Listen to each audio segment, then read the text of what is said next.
ناظرین کرام، کتاب نخبۃ الصحیحین جو کہ 100 احادیث پر مشتمل کتاب ہے، اس کتاب میں ساری کی ساری احادیث بخاری اور مسلم کی ہیں۔ ہر حدیث کو ایک بڑا ہی خوبصورت عنوان دیا گیا ہے۔ کچھ مدارس میں یہ کتاب بطور نصاب بھی پڑھائی جاتی ہے، لیکن اس کتاب کا اردو ترجمہ مارکیٹ میں موجود نہیں تھا۔ ہم آپ کی اس خدمت میں اس کا اردو ترجمہ پیش کر رہے ہیں تاکہ عوام الناس اور طلباء کرام کے لیے آسانی ہو جائے۔ 90 احادیث گزشتہ کلپس میں کمپلیٹ ہو چکی ہیں۔ انشاءاللہ العزیز حدیث نمبر 91 سے آغاز کرتے ہیں۔ جی بیٹا جی۔ حدیث نمبر 91، قبر میں صرف عمل صالح ساتھ ہوگا۔ عن انس بن مالک رضی اللہ عنہ عن رسول اللہ صلی اللہ علیہ وسلم قال، سیدنا انس بن مالک رضی اللہ عنہ رسول اللہ صلی اللہ علیہ وسلم سے روایت کرتے ہیں کہ آپ نے فرمایا، یتبع المیت ثلاثہ، میت کے ساتھ 3 چیزیں چلتی ہیں، فیرجع اثنان، 2 چیزیں واپس آ جاتی ہیں،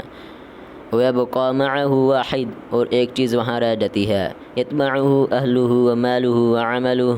میت کے ساتھ اس کا اہل، اس کا مال اور اس کا عمل چلتا ہے، ویبقى عملہ، اس کا عمل وہیں رہ جاتا ہے جبکہ اس کا اہل اور اس کا مال واپس آ جاتا ہے۔ حدیث نمبر 92، میدان محشر کی ہولناکیاں۔ عن عائشة رضی اللہ عنہا قالت، سمعت رسول اللہ صلی اللہ علیہ وسلم یقول،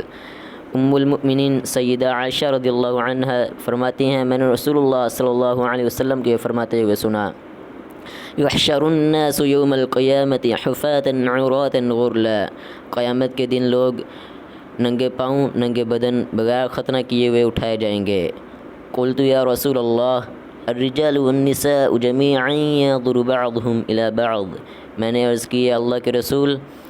مرد اور عورت ایک دوسرے کے ساتھ ہوں گے اور وہ ایک دوسرے کو دیکھیں گے۔ قال یا عائشہ، آپ نے فرمایا، اے عائشہ، الامر اشد من ان ينظر بعضهم الى بعض،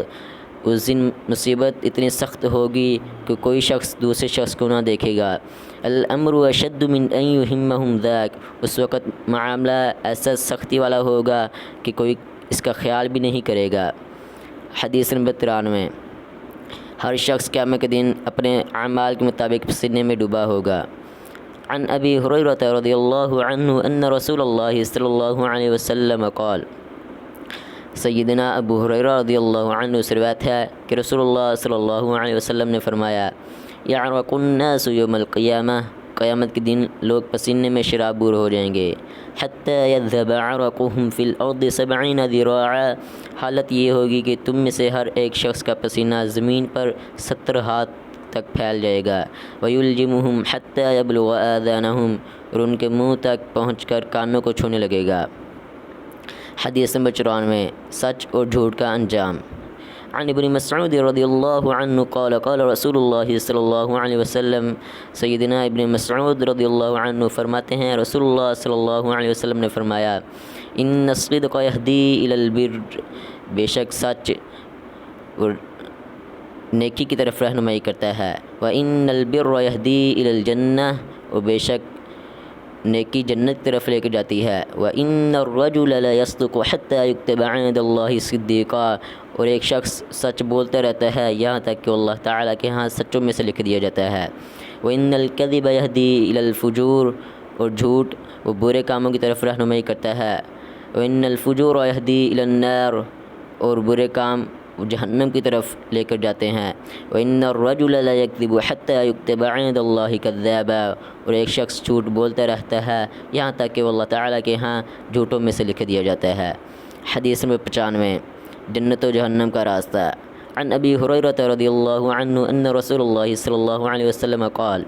سیدنا ابو ہریرہ رضی اللہ عنہ سے روایت ہے کہ رسول اللہ صلی اللہ علیہ وسلم نے فرمایا، حجبت النار بالشہوات، جہنم خواہشات نفسانی سے ڈھکی ہوئی ہے، وحجبت الجنت بالمکارہ، اور جنت مشکلات اور دشواریوں سے ڈھک دی گئی ہے، حفت الجنت بالمکارہ، جنت سختیوں سے گھیری ہوئی ہے، وحفت النار بالشہوات، اور جہنم خواہشات نفسانی سے گھیری ہوئی ہے۔